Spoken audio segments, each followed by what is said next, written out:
Vamos lá. Natane, você está com fone de ouvido, né? Tô. Que o som está muito alto. Volte meio os caminhões aí. Pois é. Vamos lá, então. Vamos dar início, então, à apresentação do trabalho de conclusão de curso de Natane Corrêa Ferreira, né? Um trabalho envolvendo identificação de uma ferrugem em uma planta espontânea, né? Uma planta daninha, que tem como principal enfoque, né? Questões ligadas à epidemiologia dessa planta servir como fonte de inóculo. É uma planta em que hospeda um fungo que pode ser considerado, qualquer patógeno em planta daninha pode ser considerado como um bioherbicida, além das questões de etiologia, de ecológicas, né? Em que você encontra, se você for analisar a amostra, às vezes algumas fases do ciclo na hospedeira, e aí a gente chama de um ciclo macrocíclico, né, das ferrugens, ou às vezes, se a gente monitora, analisa essas amostras e sempre encontra a mesma fase do ciclo, a gente chama de um ciclo microcíclico, né? Que a minha suspeita é que seja um ciclo microcíclico, né? A gente só encontra a fase de urédia nessa erva grossa, né? A gente só encontrou há muito tempo que a gente fica sempre coletando e sempre nada foge desse padrão de esporos que a gente encontra na amostra. Então, vou passar a palavra para a Natane. De início, agradeço o tempo, a disponibilidade de vocês de estar aqui, a Ana e a Andressa, tá? Perdoem qualquer atraso, tá? Então, vou passar a palavra para a Natane. Vai lá, Natane. Então, bom dia, né? Como o professor Milton me apresentou, eu sou Natane.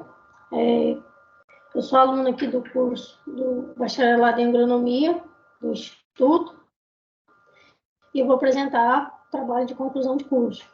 Eu gostaria também de agradecer a disponibilidade da banca, né, em participar e também ao professor pela disponibilidade e a orientação durante o trabalho. O tema do trabalho é identificação, morfometria e morfologia da ferrugem da erva grossa, Elephantopsis mollis, em Asterácea. Aqui é um breve roteiro da apresentação, onde na introdução eu vou falar de forma sucinta sobre a planta hospedeira. Na revisão de literatura eu vou falar da hospedeira, vou falar também da ferrugem e também sobre o agente causal da ferrugem. Materiais e métodos. Eu vou falar onde foram coletadas as amostras, onde essas amostras foram processadas e o processo de isolamento. Em restar a discussão, eu vou falar da sintomatologia, das características morfológicas e morfométricas, do agente etiológico, e também vou falar dos tipos de estruturas que foram identificadas. Na conclusão, qual foi o resultado desse trabalho? Citada toda a literatura base para a construção desse trabalho.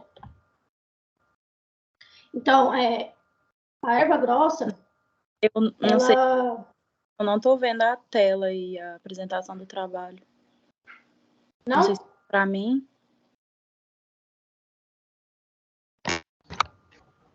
Para mim está aparecendo, Andressa. Vou voltar aqui. Deixa eu ver. E agora? A tela está aparecendo, Andressa, para gente. Você está no computador ou no celular? No celular. Será que eu tenho que entrar no computador? Não sei, às vezes ele dá essa complicação no celular. Eu também. A gente aguarda você. Você acha que você consegue entrar no computador, não?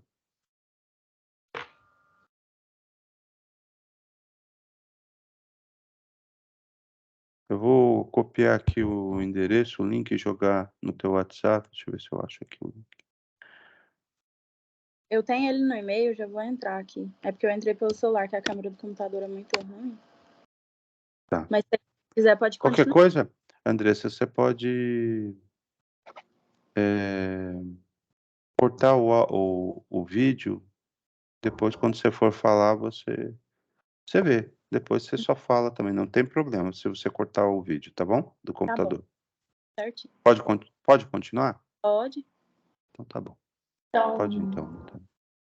Primeiramente, eu vou falar hospedeira, que tem o seu nome científico, Elephantops mollis, e ela é conhecida popularmente por erva grossa, erva de colégio, fumo bravo. E aqui eu trouxe algumas figuras só para ilustrar mesmo, para começar a familiarizar com essa planta. Então, a origem, ela é originária dos trópicos e subtrópicos da América e é encontrada até no Uruguai.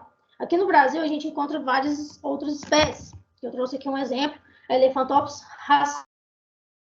racemus. E também tem Elephantops ripários, Elephantops micropápios. Essa planta, ela possui um ciclo perene, ou seja, possui um ciclo de vida longo e pode sobreviver na área por mais de 2 anos. E ela se reproduz inicialmente por sementes. Essas sementes têm uma alta capacidade de dispersão devido ao fato de seus frutos serem do tipo cisipelas, que são estruturas aderentes e palmadas e principalmente plumosas, que provocam uma maior dispersão pelo vento. E depois dela estar instalada na área, ela se propaga preferencialmente por rizomas, formando reboleiros. E é uma importante planta daninha. A presença de plantas daninhas nas lavouras afeta a produtividade de grãos e além de reduzir a qualidade dos produtos. E também ela pode ser hospedeira e fonte de doenças, que aqui no nosso caso é a ferrugem. E no período da entre-safra, ela pode ser uma fonte inicial de inóculo dessa doença. E os bioherbicidas. Então, os patógenos que afetam as plantas daninhas, eles podem ser considerados como bioherbicidas, porque eles podem reduzir a infestação dessas plantas. E se a gente conseguir reproduzir em série os esporos do fungo, ao invés de se aplicar um herbicida, que é uma molécula química, a gente pode aplicar os urediniósporos desse fungo, que biologicamente seria uma proposta mais sustentável. Então, a erva grossa, ela é pertencente à família das asteráceas, que é uma importante família em um ambiente agrícola, devido ao valor de espécies comerciais, como, por exemplo, o girassol, o alface. E também é uma família que se destaca pelo seu valor negativo, que são as ervas daninhas, né? Como um exemplo aqui, o picão preto, a buva.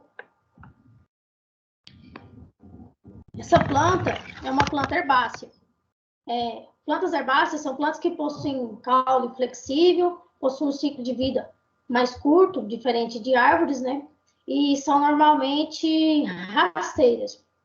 E podem apresentar ou não flores, que aqui no nosso caso, essa planta apresenta flores.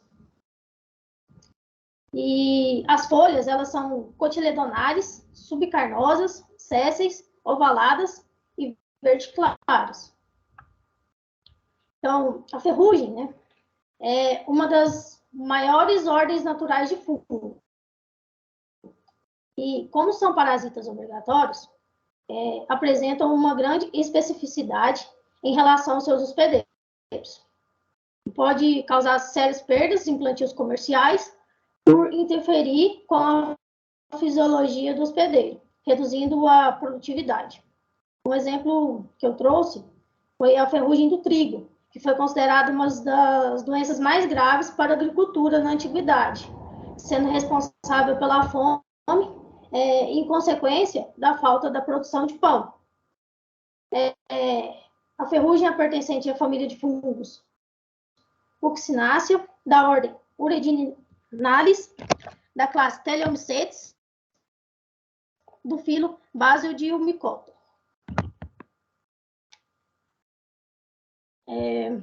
As características da ferrugem.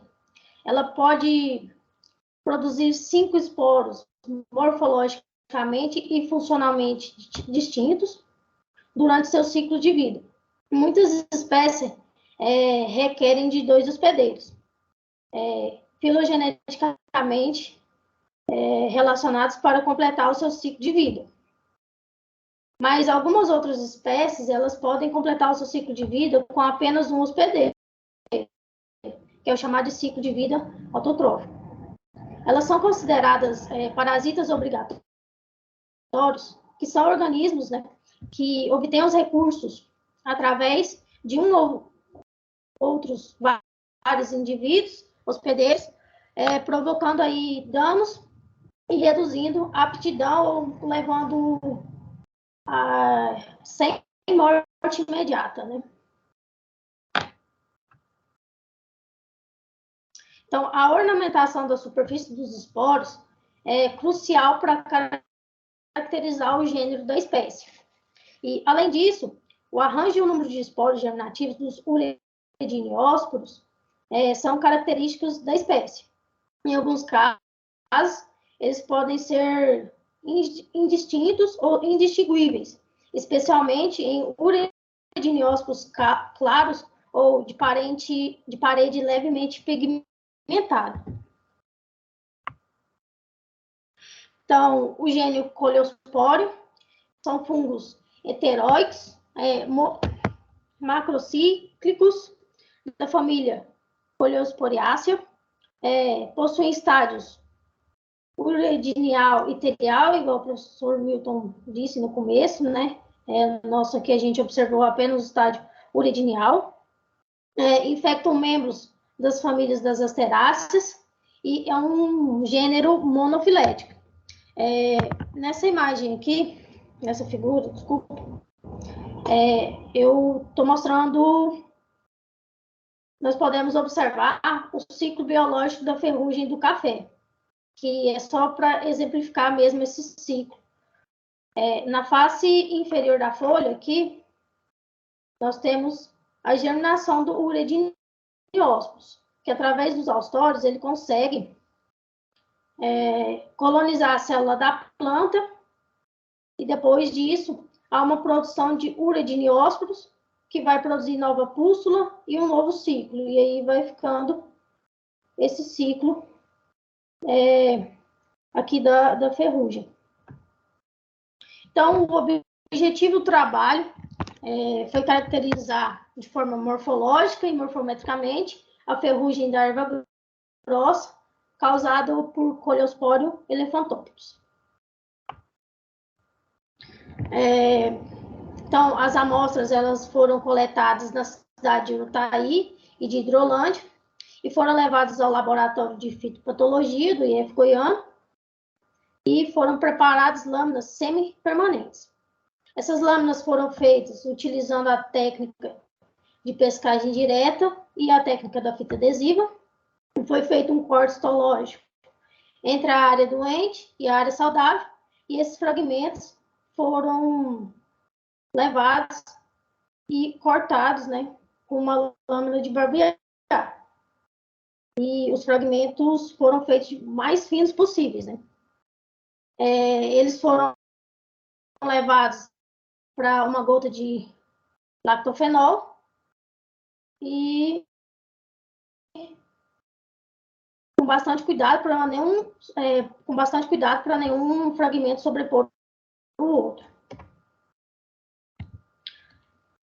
Foram feitos registros fotográficos utilizando uma câmera. Isso foi feito registros para os sintomas, e para a análise da morfologia e morfometria foi utilizado um microscópio.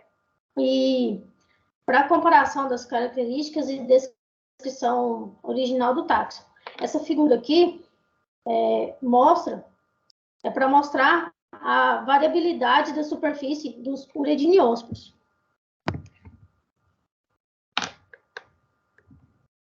Então, essa aqui é uma prancha representando os sintomas e algumas figuras representando aqui as pústulas do fungo, que vai da J até a figura M, e as características que foi encontrada da ferrugem da erva grossa causada por Coleosporium elephantopetus. Aqui vocês podem encontrar sintomas na face abaxial e na face adaxial. Na face adaxial, que é na face superior, em geral, a gente vê uma lesão clorótica. E na face abaxial, a gente tem dois padrões. Um, na figura C, em que as lesões ficam com uma coloração bege, amarelo, meio esbranquiçado, e uma outra variação mais pulverulenta, que a gente associou que é na figura E, que seria representado por esporulações mais jovens.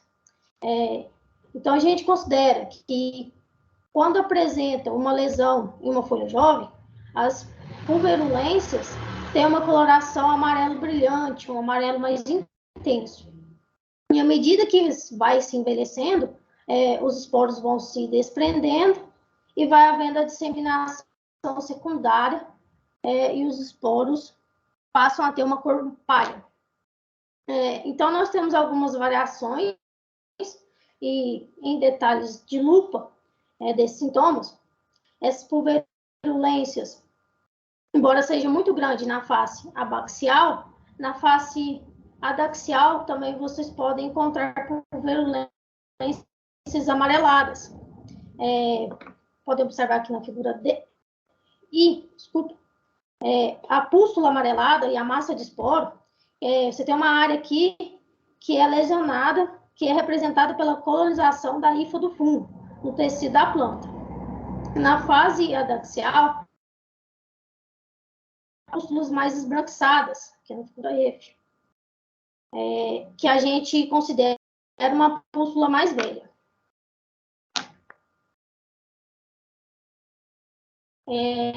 No final do ciclo, né, quando a planta inicia sua senescência, foi mais frequente a presença do tecido necrótico ou morto.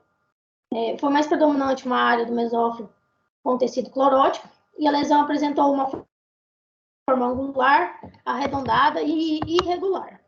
O diâmetro da lesão variou de 1 a 3 milímetros de diâmetro, conforme a tabela 1, que eu vou apresentar, e os tipos de estruturas que foram identificadas. A urédia, que é um conjunto de urediniósporos, que tinha um tamanho de 151,1 micrômetros.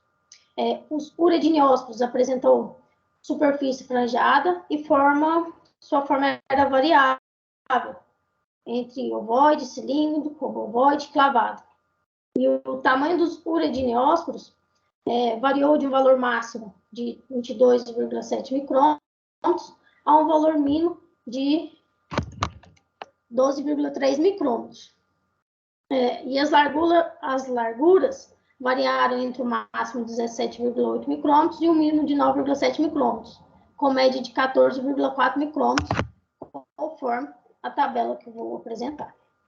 Então, nessa tabela, eu mostro características dos isolados de Urutaí e de Hidrolândia. Então, a gente encontrou algumas características que a gente resumiu na forma de sintomas e sinais. Os sintomas. As pústulas, elas têm um posicionamento anfígeo, ou seja, ela aparece tanto na face abaxial quanto na face adaxial da folha.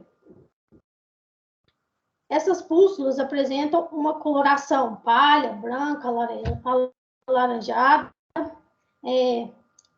Quando jovens, elas apresentam essa coloração mais alaranjada, mais intensa. E quando ela vai ficando mais velha, ela começa a apresentar essa coloração mais palha, mais branca. Presença de tecido clorótico era presente. Presença de tecido necrótico era mais rara, considerando que as ferrugens têm um parasitismo. Então, ela precisa que o hospedeiro fique vivo para que ela possa se desenvolver. Então, a forma da lesão irregular, angular, esse angular pode ser de forma quadrada, triangular, pouco confluente, não observando crescimento. O diâmetro da lesão variou em milímetros de 1 a 3, medido com uma régua. Agora, eu vou falar sobre os sinais. Falando dos sinais, né, as estruturas do fungo, a urédia, que é um conjunto de urediniócitos, ele apresenta dimensões de 151,1 a 36 micrômetros, com uma média de 89 micrômetros de comprimento. E a largura é de 100,1 a 20 micrômetros, com uma média de 47,4 micrômetros de largura.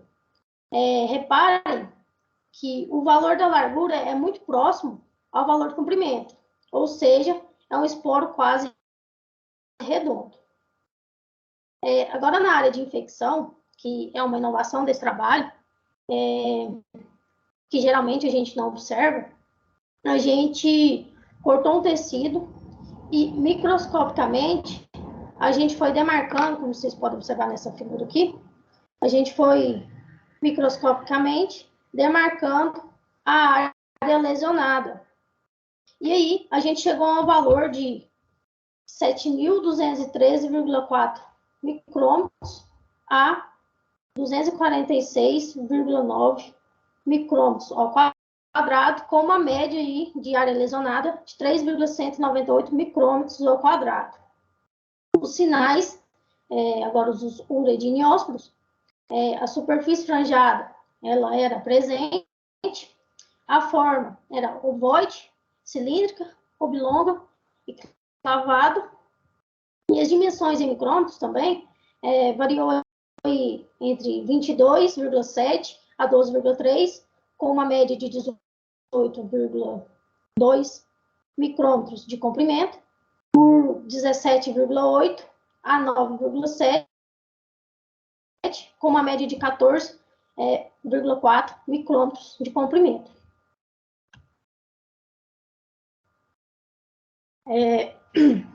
Nessa figura 2, a gente mostra aqui a microscopia do Coleosporo elephantops. Você pode observar que na figura A, nós temos uma visão longitudinal da urédia. Na figura B, nós temos uma visão transversal da urédia em um aumento de 10 vezes. Na figura C, nós temos uma visão transversal da urédia em um aumento de 20 vezes. Na figura D, nós temos células uredinogênicas coradas com corante azul. E foi observada uma intensa atividade mitosa. Na figura E, nós temos urediniósporos de várias formas agrupados. Na figura F, urediniósporos ativos, que quando ele está ativo, ele é corado com corante azul de algodão. E no F1, de forma elíptica, e F2, de forma obovoide.